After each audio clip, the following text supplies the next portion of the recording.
হরে কৃষ্ণা। আগামী 30শে এপ্রিল আসতে চলেছে ভক্ত বৎসল নৃসিংহদেবের আবির্ভাব তিথি। সকলে প্রস্তুত তো ভগবানের প্রীতিবিধান করার জন্য? তো অনেকেরই প্রশ্ন রয়েছে কিভাবে নৃসিংহ চতুর্দশী ব্রত পালন করতে হবে, কি কি নিয়ম, গৃহে বসে কি করে অভিষেক করাবেন। তো আজকে সব কিছু নিয়ে বিস্তারিত ভিডিও। তো নৃসিংহ চতুর্দশী পালনের পূর্বের দিন অর্থাৎ 30 তারিখ যেহেতু আমাদের নৃসিংহ চতুর্দশী, 29 তারিখ আমাদেরকে সংযম পালন করতে হবে।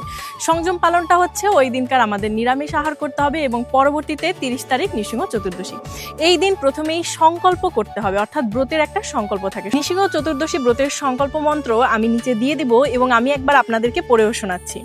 শ্রী নৃসিংহং মহাভীম দয়াং কুরু মম পরি অদ্যাহং তে বিধাস্বামী ব্রতং নির্বিঘ্নতাং নয়। এর অর্থ হচ্ছে, হে নৃসিংহ, হে মহাভীম, আমার উপর দয়া প্রকাশ করুন।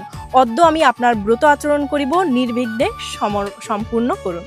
তো এই ব্রতের সংকল্প করে আপনার নৃসিংহ চতুর্দশী শুরু করবেন। এবার সন্ধ্যা অর্থাৎ গোধূলি লগ্ন পর্যন্তই নির্জলা উপবাস পালন করতে হবে। যদি কারো শারীরিক অক্ষমতা থাকে বা কেউ যদি এমন হয় যে নির্জলা থাকতে পারবেন না, সেক্ষেত্রে আপনারা একাদশীর মতো প্রসাদ গ্রহণ করতে পারেন, যেমন রবি শস্য বাদ দিয়ে, পঞ্চশস্য বাদ দিয়ে, ফল মূল জল ইত্যাদি এগুলো গ্রহণ করবেন। এরপর সন্ধ্যাবেলায় আপনারা নৃসিংহদেবের বিগ্রহে বা চিত্রপটে অভিষেক করাবেন।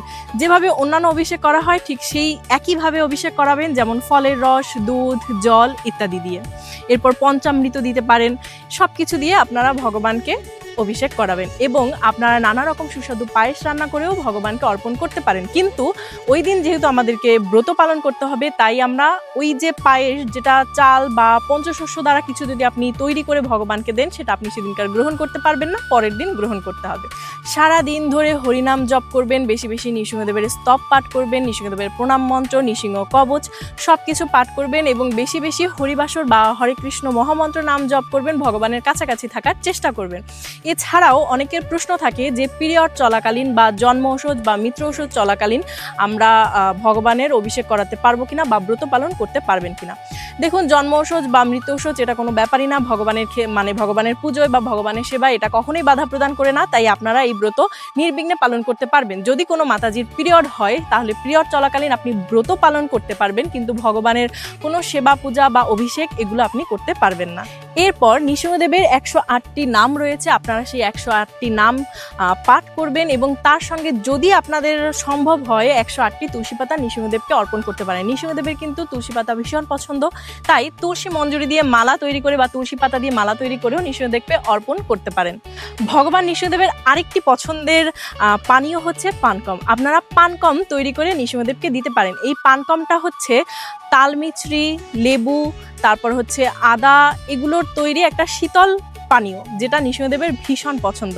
তাই এটা আপনারা নৃসিংহদেবকে দিতে পারেন। আর যদি আপনাদের 108টি নামের প্রয়োজন হয়, তবে আমাকে কমেন্ট করে জানাবেন, আমি পরবর্তীতে পোস্ট করে দেব। তো সকলে নৃসিংহদেবের এই নৃসিংহ চতুর্দশী পালন করুন। শুনুন, নৃসিংহদেব স্বয়ং ঘোষণা করেছেন যে যারা নৃসিংহ চতুর্দশী জেনেও পালন করে না, তারা চন্দ্র সূর্য যতদিন থাকবে ততদিন নরক যন্ত্রণা ভোগ করতে হবে। তাই সকলেই সাবধান থাকুন, নৃসিংহদেবের চতুর্দশী পালন করুন।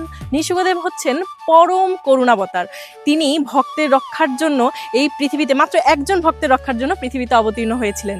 এই কারণে নৃসিংহদেবের কাছে প্রার্থনা করুন যাতে ভক্তি বৃদ্ধি হয় আমাদের। অবশ্যই নৃসিংহদেব আপনার প্রার্থনা শ্রবণ করবেন, আপনার প্রার্থনা পূরণ করবেন। নৃসিংহদেবের স্তুতি পাঠ করুন। সবাই ভালো থাকুন, সুস্থ থাকুন। নৃসিংহ চতুর্দশীর সবাইকে অগ্রিম শুভেচ্ছা এবং প্রণাম।